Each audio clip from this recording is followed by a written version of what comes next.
చూస్తాం. ప్రేమ కలిగిన మా ప్రియమైన పరలోకపు తండ్రి, నీకు వందనములు. నీ పాదాల చెంతకు వస్తున్నాం.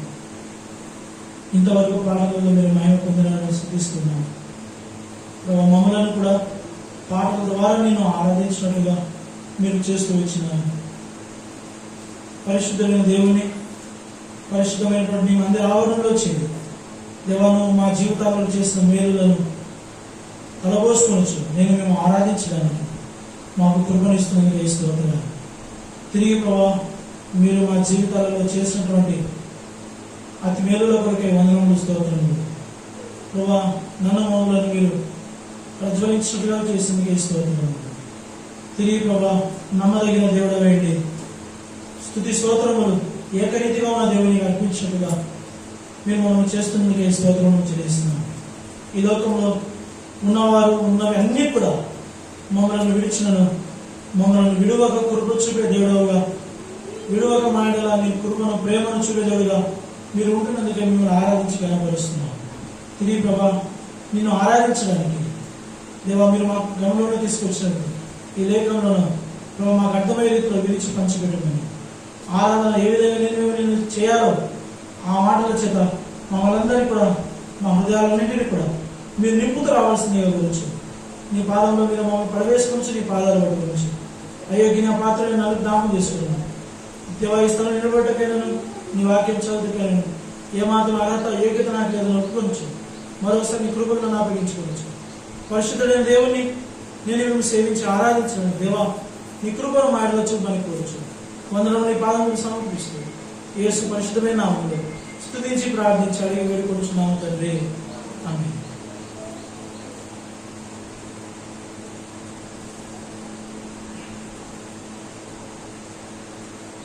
ఇక్కడ ఒక మాట రాయబెడతా వచ్చింది. మీరు పరిశుద్ధమైన ప్రవర్తనతోనూ భక్తితోనూ ఎంతో జాగ్రత్త గలవారే ఉండవలెను. దేవుడు మనం ఏమని హెచ్చరిస్తున్నాడంటే మనం ఎంతో జాగ్రత్త గలవారమై ఉండాలి. ఎందుకు మనము ఎంతో జాగ్రత్త కలిగి ఉండాలంటే, ఎందుకని ఆ మాట మనకు గుర్తు చేస్తున్నాడు దేవుడు అంటే, మనము సేవించుతున్నటువంటి దేవుడు పరిశుద్ధుడైన దేవుడుగా ఉన్నాడు. పేతురు రాసినటువంటి మొదటి పత్రిక మొదటి అధ్యాయము చదువుదాం అందరం కలిసి. 14, 15, 16 వచనాలు కలిసి ఉన్నాయి, కలిసి చదువుతాం. 14, 15, 16 వచనాలు కలిసి ఉన్నాయి, కలిసి చదువుతాం. ఎందుకు మనల్ని దేవుడు ఎంతో జాగ్రత్త గలవారై ఉండాలని చెబుతున్నాడంటే, చదవండి ఇప్పుడు. నేను పరిశుద్ధుడనై ఉన్నాను కనుక మీరును పరిశుద్ధులై ఉండుడని రాయబడి ఉన్నది కాగా, మీరు విధేయులకు పిల్లలై మీ పూర్వపు అజ్ఞాన దశలో మీకుండిన ఆశలను అనుసరించి ప్రవర్తింపక, మిమ్మల్ని పిలిచిన వాడు పరిశుద్ధులై ఉన్న ప్రకారము మీరు సమస్త ప్రవర్తన యందును పరిశుద్ధులై ఉండుడి. మనము సేవించుచున్నటువంటి దేవుడు పరిశుద్ధుడైన దేవుడై ఉన్నాడు. ఆయన పరిశుద్ధుడై ఉన్నాడు కాబట్టే దేవుడు మనల్ని ఏమని కోరుతున్నాడంటే, మనలను కూడా పరిశుద్ధులముగా ఉండమని కోరుతున్నాడు. అందువరకు ఇక్కడ చెబుతూ వచ్చినాడు. ఎందుకు మనము ఎంతో జాగ్రత్త గల వారమై ఉండమని మనకు చెబుతూ వచ్చినాడంటే, ఆ పరిశుద్ధత ఒకవేళ ఎక్కడైనా మనం పోగొట్టుకుంటామేమోనని. అంతే కదా, మనం పిల్లలకి చెప్తాం. పిల్లలు స్కూల్కి పోయేటప్పుడు వారికి ఒక 100 రూపాయలు ఇచ్చామనుకోండి, ఏదో ఫీజు కట్టాలి, లేదా ఎగ్జామ్ ఫీజుకో, లేదా బుక్స్ కోసమో, పిల్లల కోసం ఏదో అవసరమైనప్పుడు స్కూల్కి వాళ్ళకి మనం 100 రూపాయలు డబ్బులు ఇచ్చి పంపేటప్పుడు చెప్తాం. ఏమని చెప్తాం? డబ్బులు పోగొట్టుకోవద్దు, జాగ్రత్తగా పెట్టుకో, ఎక్కడంటే అక్కడ ఈ బాక్స్ పడేసుకోవద్దు, ఈ బాక్స్ డబ్బులు ఉంటాయి, పోగొట్టుకోవద్దని చెప్తారు కదా. ఎందుకు? ఆ మాట చెప్పకపోతే వాళ్ళు జాగ్రత్త ఉండలేరు కాబట్టి. ఆ మాట మనం హెచ్చరించి పంపితే వాళ్ళకి జాగ్రత్త ఉండదు. అమ్మో, ఇది పోగొట్టుకోకూడదు, మా అమ్మ మా నాన్న చెప్పినారు, ఎందుకంటే ఇది విలువైనదేమో, ఇది పోతే నా అక్కర తీరదేమో అని వాళ్ళలో కూడా ఒక భావన కలుగుతుంది.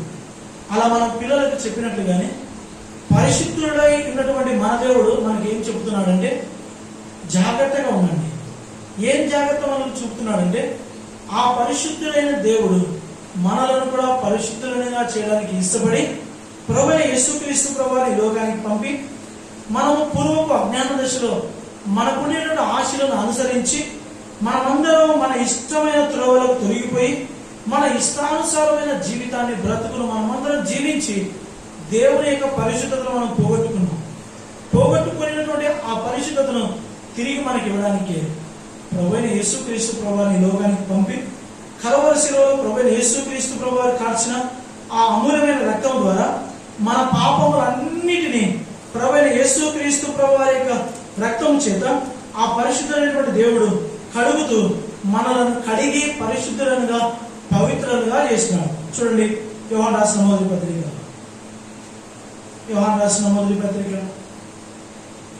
మొదటి అధ్యాయము చదువుదామా? 7వ వచనాన్ని అందరం కలిసి చదువుదాం. 7వ వచనం. అయితే ఆయన వెలుగులో ఉన్న ప్రకారము మనమును వెలుగులో నడిచిన యెడల మనం అన్యోన్య సహవాసం గలవారమై ఉంది. అప్పుడు ఆయన కుమారుడైన యేసు రక్తము ప్రతి పాపము నుండి మనలను పవిత్రులుగా చేయి. యేసుక్రీస్తు ప్రభువారి యొక్క రక్తం మానవుని యొక్క ప్రతి పాపమును కడిగి పవిత్రపరిచి పరిశుద్ధపరుస్తూ వచ్చింది. యేసు ప్రభు రక్తం చేత మనం అందరం కూడా ఇప్పుడు ఏమైనామంటే పవిత్రపరచబడుతూ వచ్చినాము, లేదా పరిశుద్ధపరచబడుతూ వచ్చినాము. పరిశుద్ధపరచబడినటువంటి మన బ్రతుకులు ఇక తిరిగి ఆ పరిశుద్ధతను పోగొట్టుకోకుండా ఉండాలనే దేవుడు మనం ఏమని చెప్తున్నాడంటే, మీరు ఎంతో జాగ్రత్త గలవారే ఉండాలి. ఎందుకంటే నేను పరిశుద్ధుడనై ఉన్నాను. ఒకవేళ మీకుండినటువంటి పరిశుద్ధతను మీరు పోగొట్టుకుని నన్ను మీరు ఆరాధిస్తే ఆ ఆరాధన నేను అంగీకరించను. నేను పరిశుద్ధుడనై ఉన్నాను కాబట్టి మీరు నాకు ఎలాంటి ఆరాధన సమర్పించాలంటే పరిశుద్ధమైన ఆరాధన సమర్పించాలి. ఎలాంటి ఆరాధన సమర్పించాలా? పరిశుద్ధమైన ఆరాధన మనలను సమర్పించాలని ప్రభు కోరుతున్నాడు. అట్టి ఆరాధన ఇప్పుడు ప్రభు పొందుతున్నాడు. చూడండి, యెషయా గ్రంథం 6వ అధ్యాయం. యెషయా గ్రంథం 6వ అధ్యాయం.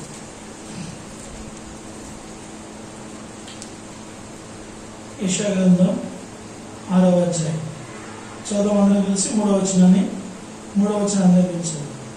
వారు సైన్యములకు అధిపతి యెహోవా పరిశుద్ధుడు పరిశుద్ధుడు పరిశుద్ధుడు, సర్వలోకము ఆయన మహిమతో నిండి ఉన్నదని గొప్ప స్వరముతో గాన ప్రతిగానములు చేయుచుండిరి. గాన ప్రతిగానములు అంటే నిరంతరము దేవునిని సేవించుట అని అర్థం. నిరంతరము దేవునిని ఆరాధించుట, నిరంతరము పరిశుద్ధుడు అయినటువంటి దేవుడు ఆరాధించబడుతున్నాడు. ఏమని ఆరాధించబడుతున్నాడు అంటే పరిశుద్ధుడు పరిశుద్ధుడు పరిశుద్ధుడని ఆరాధించబడుతున్నాడు. అలా ఆరాధించబడుతున్నటువంటి దేవుడు మనలను కూడా ఆ పరిశుద్ధతలోనికి మనలను ఆహ్వానిస్తున్నాడు. ఆ పరిశుద్ధతలోనికి మనకు పాలుపొంగులు అనుగ్రహించి ఆ పరిశుద్ధులైన దేవుడు మనలను యేసుక్రీస్తు ప్రభువారి యొక్క రక్తం చేత పరిశుద్ధులుగా చేస్తున్నాడు. కాబట్టి ఆ పరిశుద్ధులైన దేవుని మనము కూడా పరిశుద్ధమైనటువంటి వారం చేత ఆయన ఆరాధించాలని ప్రభు కోరుతున్నాడు. అందుకొరకే ఆయన ఏమని కోరుతున్నాడు మన నుండి అంటే, పరిశుద్ధత విషయంలో మీరు ఎంతో జాగ్రత్త కలిగి ఉండాలి. పరిశుద్ధతను మీరు పోగొట్టుకొనకూడదు. పరిశుద్ధతను పోగొట్టుకుని మీరు నన్ను ఆరాధిస్తే ఆ ఆరాధనను నేను అంగీకరించలేనని ప్రభు కోరుతూ ఏమని చెప్తున్నాడంటే, మీరు పరిశుద్ధమైన ప్రవర్తన కలిగి ఉండండి, పరిశుద్ధమైన భక్తి కూడా కలిగి ఉండండి. మనం కలిగినటువంటి భక్తి అది మంచిదే, కానీ ఆ భక్తి ఎలాంటిదై ఉండాలంటే ఆ భక్తి కూడా పరిశుద్ధమైనదే ఉండాలి. మనం కలిగినటువంటి ప్రవర్తన మంచిదై ఉంటే సరిపోదు. ఆ ప్రవర్తన ఎలా ఉండాలంటే పరిశుద్ధమైనదే ఉండాలి. పరిశుద్ధమైనటువంటి ప్రవర్తన ఉండాలా, పరిశుద్ధమైనటువంటి భక్తి ఉండాలి. ఈ పరిశుద్ధమైనటువంటి ప్రవర్తన, ఈ పరిశుద్ధమైనటువంటి భక్తి మనల్ని ఏం చేస్తుందంటే పరిశుద్ధులైన దేవుణ్ణి పరిశుద్ధంగా ఆరాధించడానికి చేస్తుంది. అందుకోసమే మనము మన జీవితాలలో నేర్చుకోవాలి మాట ఏమని అంటే, మనం ఎక్కడున్నా ఎక్కడికి వెళ్ళినా ఏమి చేసినా సరే మనము దేవుణ్ణి ఘనపరచడం నేర్చుకోవాలి, దేవుని ఆరాధించడం నేర్చుకోవాలి, దేవుని పూజించడం నేర్చుకోవాలి, దేవుని సేవించడం నేర్చుకోవాలి. మనం ఎక్కడున్నా సరే దేవుణ్ణి మనం ఆరాధించే వారుగా మనం ఉన్నట్లయితే పరిశుద్ధతను మనం ఎలా పొందుకుంటాము అన్నదానికి నిదర్శనం ఏంటంటే, మనము పరిపూర్ణమైనటువంటి పరిశుద్ధతలోనికి ఎప్పుడు వస్తామంటే, మనము దేవుణ్ణి ఆరాధిస్తున్న కొలది, మనము నిరంతరము దేవుని ఆరాధిస్తూ ఉంటే, ఆయనను ఘనపరుస్తూ ఉంటే, ఆయనను సేవిస్తూ ఉంటే, మనము ఒకానొక దశలో పరిశుద్ధతలోనికి మార్పు పొందుతాం. ఒక వ్యక్తి దేవుని ఆరాధించకుండా, ఒక వ్యక్తి దేవుని సేవించకుండా, ఒక వ్యక్తి దేవుని పూజించకుండా పరిశుద్ధతను ఎప్పుడు కూడా పొందుకోలేడు. పరిశుద్ధతను మనం ఎలా పొందుకుంటామంటే, నువ్వు ఎంత ఎక్కువగా దేవుని ఆరాధన చేస్తావో నువ్వు అంత ఎక్కువగా పరిశుద్ధతలోనికి మార్పు పొందే అవకాశం ఉంది. నువ్వు దేవుణ్ణి ఆరాధిస్తూ ఉంటే నువ్వు పాపము చేయలేవు. నువ్వు దేవుణ్ణి సేవిస్తూ ఉంటే నువ్వు తప్పు చేయలేవు. నువ్వు దేవుణ్ణి గణపరుస్తూ ఉంటే పొరపాట్లు చేయలేవు. నువ్వు దేవుణ్ణి ఆరాధన చేస్తూ ఉంటే పాపము చేయడానికి భయపడతావు. అర్థమైందా? ఇప్పుడు పాపమును మనము చేయకుండా మానుకుంటున్న వారంగా ఉన్నట్లయితే ఇప్పుడు మనం దేని పొందుకుంటాం? ఇప్పుడు పరిశుద్ధతను పొందుకుంటాం. ఇప్పుడు ఒక మలినము మనలోండి పోతేనే అది బహు తేటగా తేజస్సుగా కనబడదు. అంతే కదా? ఒక షర్టు వేసుకున్నాను, నేను తెల్ల షర్టు వేసుకున్నా. ఈ తెల్ల షర్టు నేను ఇట్లే 2 రోజులు వేసుకుంటే ఈ రోజు ఉన్న కాంతి ఉంటుంది, రేపు మొన్నాడు కూడా ఎలా ఉంటుంది? ఆ కాంతి తగ్గిపోతుంది. అంతే కదా? ఇప్పుడు ఈ మురిగిపోవాలంటే ఏం చేయాలా? ఇప్పుడు నేను దుమ్ములో ఎక్కువగా నడవకూడదు, దుమ్ములో ఎక్కువగా నిలవకూడదు, చెమట పట్టే ప్రదేశాలు ఎక్కువగా నిలవకూడదు. ఇలాగే ఇదే రూమ్లో, నేను ఇదే మందిరంలో ఒక వారం రోజుల పాటు ఎక్కడికి పోకుండా ఇక్కడే ఉన్నాను అనుకోండి, నా షర్ట్ ఏమైనా మలినం అవుతుందా? ఏం కాదు. ఎందుకు? నేను మలినమైనటువంటి ప్రదేశాల్లో లేదు కాబట్టి, మలినమైనటువంటి ప్రాంతాల్లో నేను వెళ్ళలేదు కాబట్టి నా షర్టు మలినం కాలేదు. మనం కూడా అంతే. ఈ లోకములో మనము ఎక్కువగా తిరుగులాడితే మనం పాపం ఎక్కువ చేస్తాం. మనం ఈ లోకంలో ఎంత తక్కువగా మనం తిరిగే వారంగా ఉంటే మనము అంత తక్కువగా పాపము జోలికి వెళ్ళే వారంగా ఉన్నాం. అర్థమైంది కదా? అందుకోసమే మనము దేవుణ్ణి ఎక్కువగా ఆరాధించకూడదు. దేవుని సన్నిధిని మనం ఎక్కువగా కోరేకొలది లోకాన్ని మనం ద్వేషిస్తా వస్తాం. ఇప్పుడు ఏమవుతాం? పాపముకు దూరం అవుతాం. ఇప్పుడు పరిశుద్ధతకు దగ్గర అవుతాం. అందుకోసమే ఒక ఆరాధకుడు సంపూర్ణమైన పరిశుద్ధతలోనికి రావాలంటే ఆ ఆరాధకునికి ఏం కావాలంటే ఎక్కువ సమయం ఆరాధన కొరకే కావాలి. ఆ వ్యక్తి ఎక్కువగా దేవుని ఆరాధిస్తూ ఉంటే ఆ వ్యక్తి దినదినము పరిశుద్ధతను పొందుకుంటూ ఉంటాడు. అందుకోసమే మనం ఏం నేర్చుకోవాలి? మన జీవితంలో మనం ఎక్కువగా దేవుని సేవించడము నేర్చుకోవాలి. ఎక్కువగా దేవుని సేవించడం నేర్చుకోవాలి. మనము దేవుణ్ణి ఎక్కువగా సేవించడం నేర్చుకుంటే ఏం జరుగుతుందో తెలుసా? పరిశుద్ధతలోనికి వస్తాము. ఆ తర్వాత అనేకమైనటువంటి బలాలు మనం పొందుకుంటాం. చూసాం ఆ విషయాలు కొన్ని. రండి, నిర్గమాకాండంలోకి రండి. అందుకే మనం దేవుని ఎక్కువగా సేవించవరం ఉందండి. ఎక్కువగా నిర్గమాకాండము 23వ అధ్యాయం.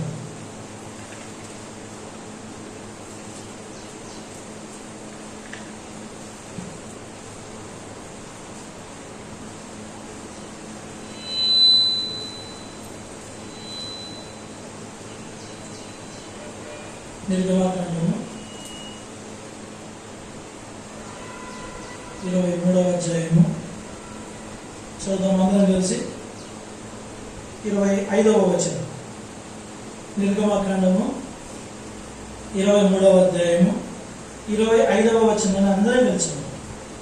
నీ దేవుడైన యెహోవానే సేవింపవలెను చాలు. సేవించుట అనగా దేవుని ఆరాధించుట అనే అర్థం. మనం ఎక్కువగా దేవుణ్ణి సేవించే వారమే ఉండాలి, లేదా ఎక్కువగా మనము దేవుణ్ణి ఆరాధించే వారమే ఉండాలి. మనం ఎంత ఎక్కువగా దేవుని ఆరాధిస్తామో, మనం ఎంత ఎక్కువగా దేవుని సేవిస్తామో, మనం ఎంత ఎక్కువగా దేవుని నామాన్ని ఘనపరుస్తామో అప్పుడు మన జీవితంలో ఏం జరుగుతాయో తెలుసా?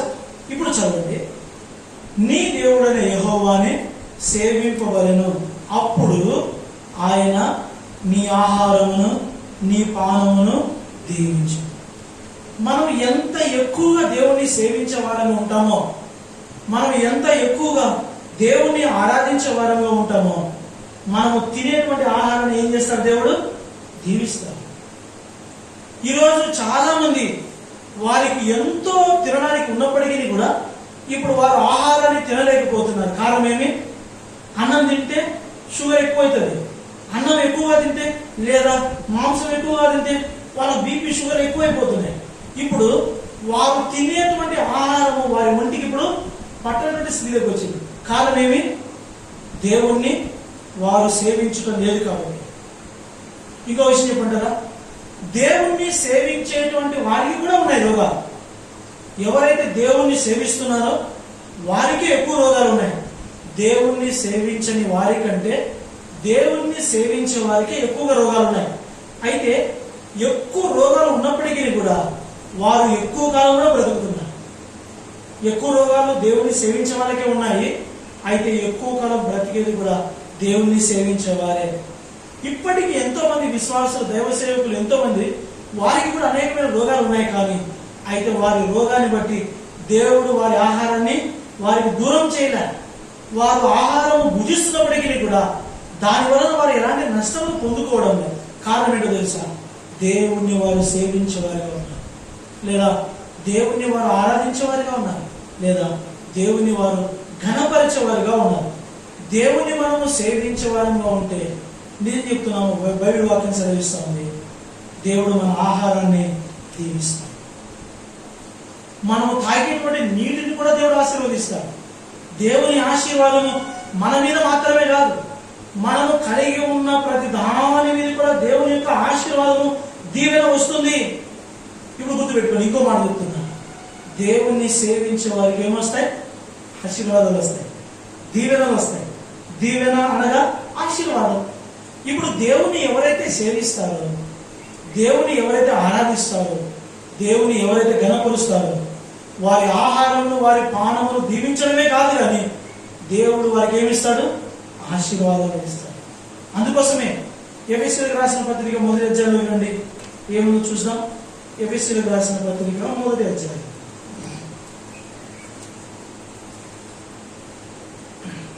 3వ వచనం చదువుదాం. ఎఫెసీ 1వ అధ్యాయం 3వ వచనం, మన ప్రభువైన యేసుక్రీస్తు యొక్క తండ్రి యొక్క దేవుడు స్తుతింపబడును గాక. ఆయన క్రీస్తునందు పరలోక విషయంలో ఆత్మ సంబంధమైన ప్రతి ఆశీర్వాదం మనకు అనుగ్రహించింది. పరలోక విషయంలో ఆత్మ సంబంధమైన ప్రతి ఆశీర్వాదాన్ని మనకు అనుగ్రహించిన. అర్థమైందా? దీవెన ఈజ్ ఈక్వల్ టు ఆశీర్వాదం. పరలోక సంబంధమైనటువంటి పరలోక విషయంలో ఆత్మ సంబంధమైన ప్రతి ఆశీర్వాదాన్ని దేవుడు మనకి ఇచ్చినాడు. ఎవరికి ఇచ్చినాడు? అందరికి ఇచ్చినాడా? ఎవరికి ఇచ్చినాడు చెప్పండి? ఎవరికి ఇచ్చినాడు? ఎవరికి ఇచ్చినాడు? చెప్పొచ్చు. ఎవరికి ఇచ్చినాడు?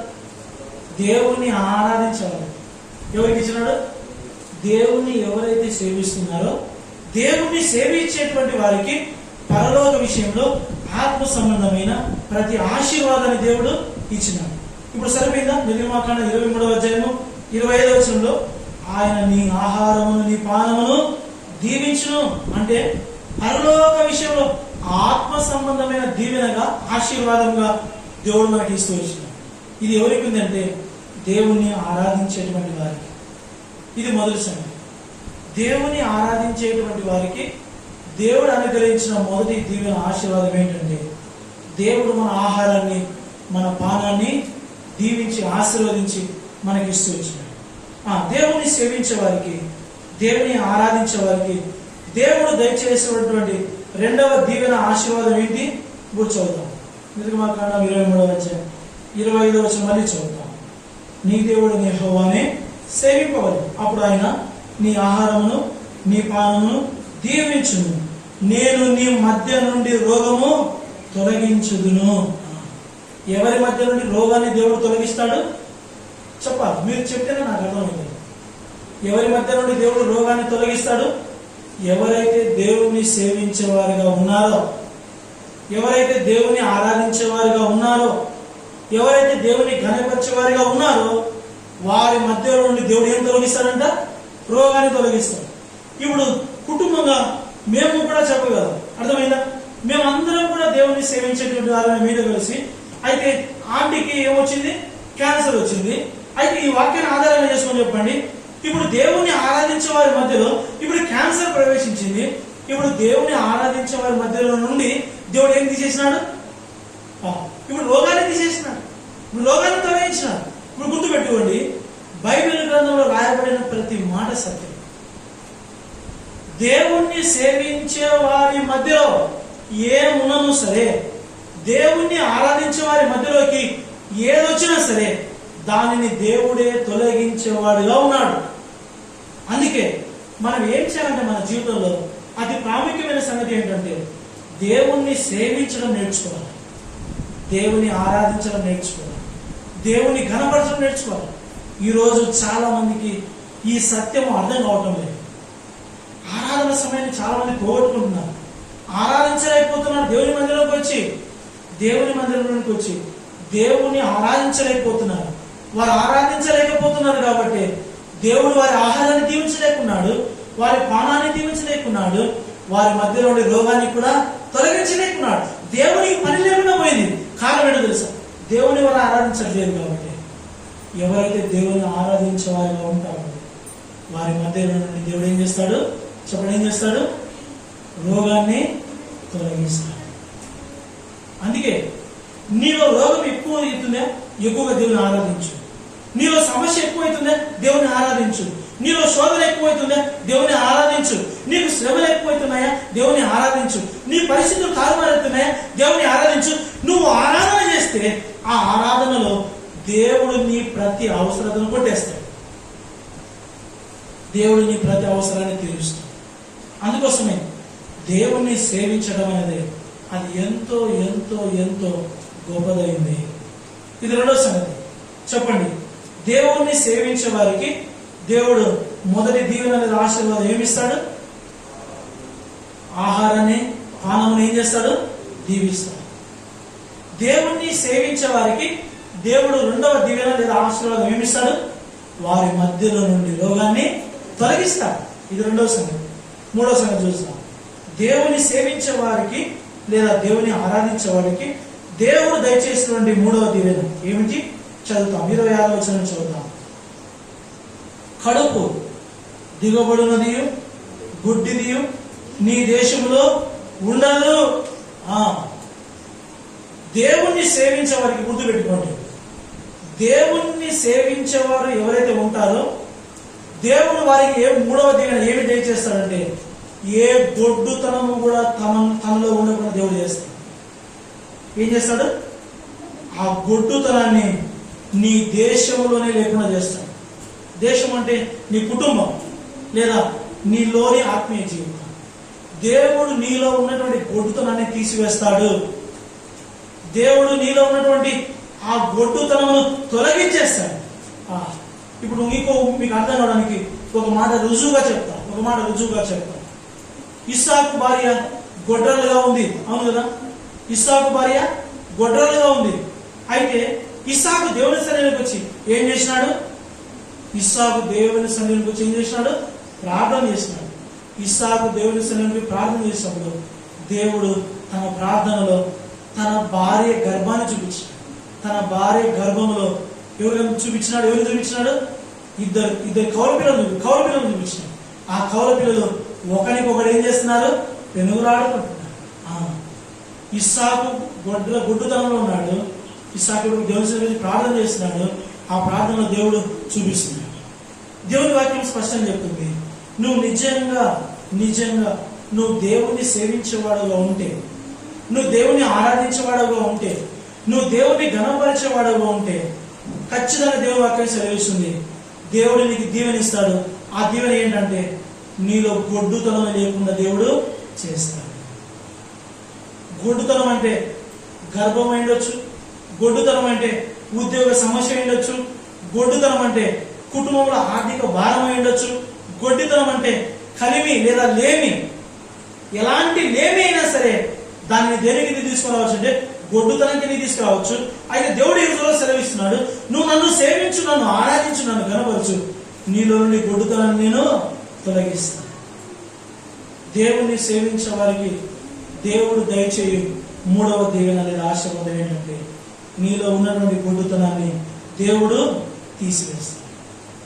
నాలుగవది, దేవుణ్ణి సేవించే వారికి లేదా దేవుణ్ణి ఆరాధించే వారికి దేవుడు దయచేసినటువంటి 4వ దీవెన, 4వ ఆశీర్వాదం ఏమిటంటే, ఇప్పుడు మరొకసారి 26వ వచనం చదువుతాం.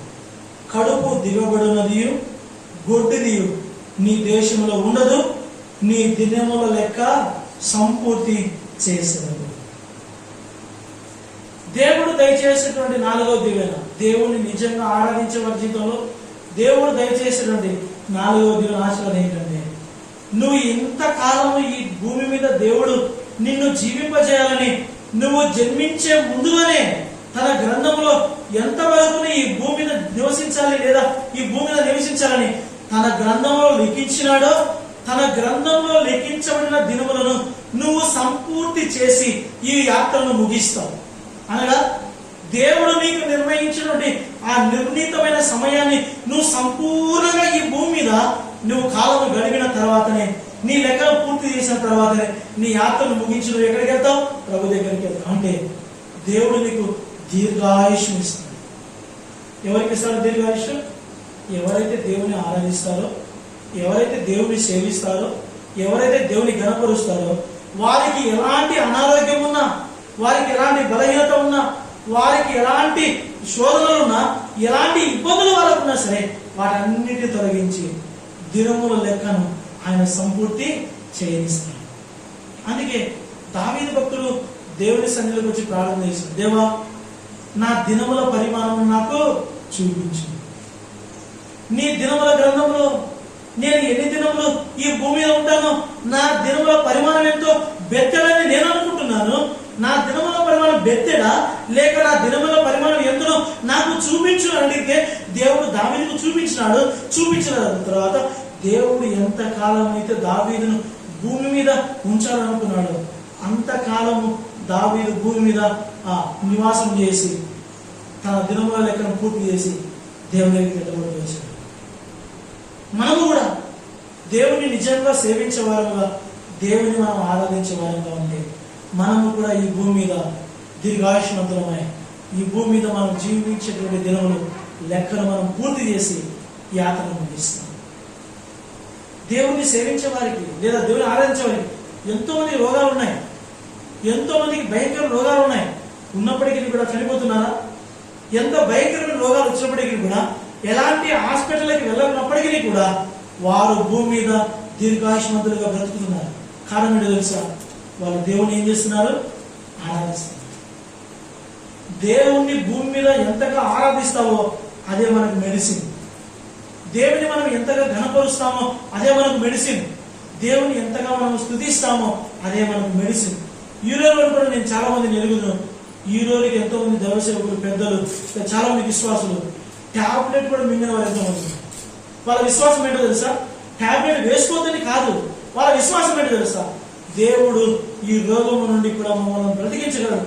ఎందుకంటే నేను నిజంగా దేవుని స్తుతిస్తున్నా, సంతోషిస్తున్నా, నేను ఆత్మలో సంతోషిస్తున్నాను, దేవుని ఆరాధిస్తాను చెబుతూ వారు ఇప్పటికీ కూడా ఎన్నో రోగాలు ఉన్నప్పటికీ కూడా వారు సంతోషంగా బ్రతుకుతున్నారు. కారణం ఏంటో తెలుసా? దేవుణ్ణి ఆరాధించడంలో ఉన్నటువంటి ఆయన సంతోషం. అందుకే దేవుని మనం ఎప్పుడు కూడా సేవించాలన్నమాట. దేవుని మనము సేవించే వారంగా ఉన్నట్లయితే 4వదిగా దేవుడు మన జీవితంలో దీర్ఘాయుష్మంతులను చేసి ఈ భూమి మీద మనం జీవించేటువంటి దినములను ఏం చేస్తాడు? సంపూర్తి చేస్తాడు. ఇది 4వ సంగతి. 5వ సంగతి చూస్తాము. దేవుణ్ణి సేవించేవారికి లేదా దేవుని ఆరాధించేవారికి దేవుడు దయచేసిన దీవెన మీద 5వ ఆశీర్వాదం ఏంటంటే చూస్తాము. 27వ వచనాన్ని వచ్చారు. నన్ను బట్టి మనుషులు నీకు భయపడినట్లు చేశాను, నీవు పోవు సర్వ దేశముల వారిని ఓడగొట్టి నీ సమస్త శత్రులు నీ ఎదురు నుండి పారిపోనట్లు చేశాను. మనుషులు నీకు భయపడేటట్లు చేస్తాను, నీ ఎదురు నుండి వారిని పారిపోయేటట్లు చేస్తాను. దేవుణ్ణి నిజంగా ఎవరైతే సేవిస్తారో ఆ సేవించే వారిని చూసి మనుషులు భయపడతారు. అమ్మో ఆ వ్యక్తితో మాట్లాడద్దు. ఎందుకు? ఆ వ్యక్తి నిజంగా దేవుణ్ణి సేవించాడు, ఆ వ్యక్తి క్రైస్తవుడు, ఆ వ్యక్తి మందిరానికి పోయేవాడు, ఆ వ్యక్తి బైబిల్ పట్టుకుని నడిచేవాడు, ఆ వ్యక్తి బైబిల్ చదివేవాడు, ఆ వ్యక్తి బైబిల్ బోధించేవాడు, ఆ వ్యక్తి మందిరానికి బైబిల్ పెట్టుకొని మందిరానికి పోయేవాడు. నువ్వు నిజంగా దేవుని సేవించేటట్లుగా ఉంటే మనుషులు నీకు భయపడతారు, వారు నీ ఎదుట నుండి పారిపోతారు. నిలబడలేదు నీ ముందు, దేవుడు అది చేస్తాడు. ఈరోజు ఎంతో మందిని నేను చూపించగలను, వారు కొట్లాడరు, మాట్లాడరు, పోట్లాడరు, ఏమి చేయరు, కానీ వాళ్ళ ముందు ఏ మనుషులు కూడా నిలబడలేదు. ఎందుకు తెలుసు? కారణం ఏమి? వారు నిజంగా దేవుణ్ణి సేవించేటువంటి వారు, వారు నిజంగా దేవుణ్ణి ఆరాధించేటువంటి వారు, వారు నిజంగా దేవుణ్ణి ఘనపరిచేటువంటి వారు. అందుకే నేను మీకు అర్థం కావడానికి మాట కూడా చెప్తాను. యెహోషువ కాలంలో యెహోషువ కనానుకు వారందరినీ చేర్చినాడు. చేర్చిన తర్వాత కనానులో ఉన్నటువంటి ఆ ఇశ్రాయేలు జనాంగం అందరితో చెబుతున్నాడు. ఏమని చెబుతున్నాడంటే, మీరు ఎవరినైనా సేవించుకోండి, మీరు ఎవరినైనా సేవించుకోండి, ఎవరినైనా ఆరాధించుకోండి, మీరు ఎవరినైనా గణపరచుకోండి. అయితే ఒక విషయం చెప్తున్నా, నేను నా ఇంటి వారిని ఎవరిని సేవిస్తాము? యెహోవానే సేవిస్తాము. ఒక్క యెహోషువ ముందు వాళ్ళు ఎవరు కూడా ఒక్క మాట కూడా నోరెత్తలేకపోయినారు. కారణం ఏమి? యెహోషువ నిజంగా దేవుణ్ణి సేవించేటువంటి. అప్పుడు వాళ్ళంటూ వచ్చినారు. యెహోషువ అన్నాడు, నేను నా ఇంటి వారిని యెహోవానే సేవిస్తామని ఎప్పుడైతే యెహోషువ చెప్పినాడో అక్కడ జనాంగం అంతా ఒకటి మాట, నువ్వు ఎవరిని సేవిస్తావో మేము కూడా వారిని సేవిస్తాం. మీకు అర్థమని ఇంకో వ్యక్తిని చెప్తా. ఇప్పుడు ఋతు వస్తూ ఉంది తన అత్తతో పాటు, ఇప్పుడు తిరిగి బెత్లెహేముకు వస్తావు తన అత్తతో పాటు. ఇప్పుడు తన అత్త అంటా ఉంది, నువ్వు తిరిగి వెనక్కి వెళ్ళిపో ఋతు అంటుంటే, ఇప్పుడు తన అత్తతో ఋతు అంటుంది ఏమంటుంది? నువ్వు ఎవరిని సేవిస్తావో నేను కూడా ఆయన ఎవరిని సేవిస్తా. నువ్వు ఎక్కడైతే చనిపోతావో నేను కూడా అక్కడే చనిపోతా. నిన్ను ఎక్కడైతే సమాధి చేస్తారో నన్ను కూడా అక్కడే సమాధి చేయించుకుంటా. వాళ్ళంతా తిరిగి ఏమైనా మాట్లాడగలిగిందా? ఏం మాట్లాడగలిగిపోయింది. కారణం ఏంటో తెలుసా? నిజంగా ఒక వ్యక్తి దేవుని సేవించేటట్లుగా ఉంటే, దేవుని సేవించే వ్యక్తి ముందు ఏ మనుష్యుడు నిలబడలేడు, ఏ మనుష్యుడు కూడా నిలబడలేక పారిపోయేటప్పుడు దేవుడు చేస్తాడు. ఈరోజు మనకు మనుషులు ఎదురొచ్చి మనల్ని బెదిరిస్తున్నారా? ఈరోజు మనకు ఎదురొచ్చి మనుషులు మనలను హేళన చేస్తున్నారా? అయితే నిజంగా మనం దేవుని సేవించట్లేదు. నువ్వు నిజంగా దేవుని సేవించేటట్లు ఉంటే ఏ మనుషుడు కూడా నీ ఎదుట వచ్చి నోరు తెరవలేడు, ఏ మనుషుడు కూడా నీ ఎదుట నిలబడలేడు, నీ ఎదుట నిలబడకుండా పారిపోతాడు. ఎందుకో తెలుసా? దేవుడు నీ పక్షాన ఉన్నాడు. నువ్వు దేవుణ్ణి సేవించేవాడివిగా, నువ్వు దేవుని ఆరాధించేవాడివిగా, నువ్వు దేవుని ఘనపరిచేవాడుగా ఉన్నావు కాబట్టి దేవుడు నీ ఎదుట ఏం చేస్తాడు? వాళ్ళందరినీ నిలబెడతాడు. చూడండి, దేవుని ఆరాధన చేయటంలో ఇంకా చాలా సంగతులు ఉన్నాయి. చెప్పుకుంటూ ఎన్నో సంగతులు మీకు చూపించగలం. అయితే దేవుని నిజంగా మనం సేవించే బలంగా ఉండి ఈ 5 సంగతులు దేవుడు మన జీవితంలో చేస్తాడు. ఈ 5 దీవెనలు లేదా ఈ 5 ఆశీర్వాదాలు దేవుడు మన జీవితంలో చేస్తాడు. ఒకసారి గుర్తు చేద్దామా? దేవుణ్ణి సేవించే వారంగా మనం ఉంటే దేవుడు మన జీవితాలలో ఎటువంటి దీవెనలు లేదా ఆశీర్వాదాలు ఇస్తాడని ఒకసారి గుర్తు చేసుకొని ఆరాధన మనం చేయాలి. కాబట్టి ఆ 5 సంగతులు గుర్తు చేసుకొని ఆరాధనకు వెళ్దామా? చెప్పండి. దేవుణ్ణి మనం నిజంగా సేవించే వారంగా, దేవుని నిజంగా మనం ఆరాధించే వారంగా ఉంటే దేవుడు మన జీవితాలలో ఎలాంటి ఆశీర్వాదం ఇస్తాడు? మొదటిది దీవిస్తాడు. మొట్టమొదటిగా దేవుడు మన ఆహారాన్ని, మన పానములు ఏం చేస్తాడు? దీవిస్తాడు. రెండవది చెప్పండి ఏం కాదు, చూడండి. రెండవది ఏం చేస్తాడు? మన మధ్యలో నుండి రోగాన్ని ఏం చేస్తాడు? తొలగిస్తాడు. ఏ రోగం మనం వచ్చా ఆయన ఉంచాడు. మన మధ్యలో ఆయన రోగాన్ని దూరపరుస్తాడు. మూడవది మనలో ఎటువంటి గొడ్డుతనం లేకుండా ఆయన చేస్తాడు. ఎటువంటి గొడ్డుతనం మనలో ఉండనే ఉండదు. నాలుగవది మనం దీర్ఘాయుష్మంతులుగా చేసి ఈ భూమి మీద మనం జీవించేటువంటి దినములనైనా సంపూర్తి చేయించి మన యాత్రను ముగించి ఆయన దగ్గర తీసుకెళ్తాం. ఐదవది ఏ మనుష్యుడు కూడా మన ముందు నిలవలేడు, పారిపోయేటట్లు చేస్తాడు. ఇది 5. గుర్తున్నాయి? గుర్తున్నాయి? నేను పలికిస్తాను, ఒకసారి పలికిస్తాను. ఎందుకంటే ఈ మాటలను మనం ఎత్తి పట్టుకొని దేవుని మనం ఆరాధన చేస్తే ఆయన దేవుని మహిమ తీసుకొస్తాం. ఈ 5 విషయాలు నేను పలికిస్తాను, ఏమనుకోకుండా దయచేసి పలకండి. కలిగిన తర్వాత గుర్తు పెట్టుకొని ఆ తర్వాత అనుభవంతో నిజంగా దేవుని మనం సేవిస్తాం.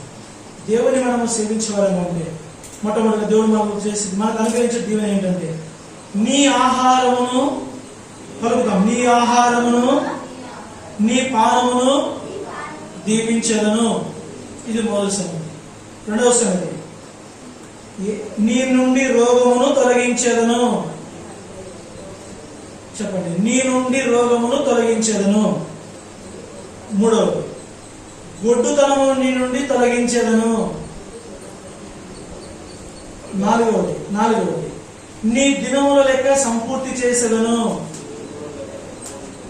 5వది, ఏ మనుషుడు నీ ఎదుట నిలవకుండానట్లు పలుకుతాం, ఏ మనుషుడు నీ ఎదుట నిలవకుండానట్లు పారిపోయేటట్లు చేసేదను. ఇవి 5 సంగతులు. దేవుణ్ణి నిజంగా నువ్వు ఆరాధన చేస్తే దేవుడు చేసేటువంటి 5 దీవెనలు లేదా దేవుడు మనకిచ్చేటువంటి 5 ఆశీర్వాదాలు. ఈ 5 ఆశీర్వాదాలు నువ్వు కూడా నీ జీవితంలో నిజంగా నువ్వు అనుభవించాలంటే ఈరోజు నువ్వు ఏం చేయాలి తెలుసా? నిజంగా నువ్వు కూడా పరిశుద్ధులైన దేవుణ్ణి నీ సమస్త ప్రవర్తన యందు నీ పరిశుద్ధమైన ప్రవర్తన భక్తితోను నువ్వు ఏం చేయాలా? ఎంతో జాగ్రత్తగా ఉండి నువ్వు దేవుని నిజంగా సేవించాలి. నువ్వు నిజంగా దేవుని సేవించకపోతే ఈ 5 రకాల దీవెనల ఆశీర్వాదాలు దేవుని నీ జీవితంలో చేయండి. దేవుని యొక్క కోరిక ఏంటంటే ఈ 5 దీవెనలు మన జీవితాలలో ఆయన అనుగ్రహించాలని ఇష్టపడుతున్నాడు, ఆశపడుతున్నాడు. ఈ 5 ఆశీర్వాదాలు మనం పొందుకున్నట్లుగా ఇప్పుడు నిజంగా మనం దేవుని ఆరాధిస్తాం. అట్లా ఆరాధించినట్లుగా మనకు సహాయం చేయండి.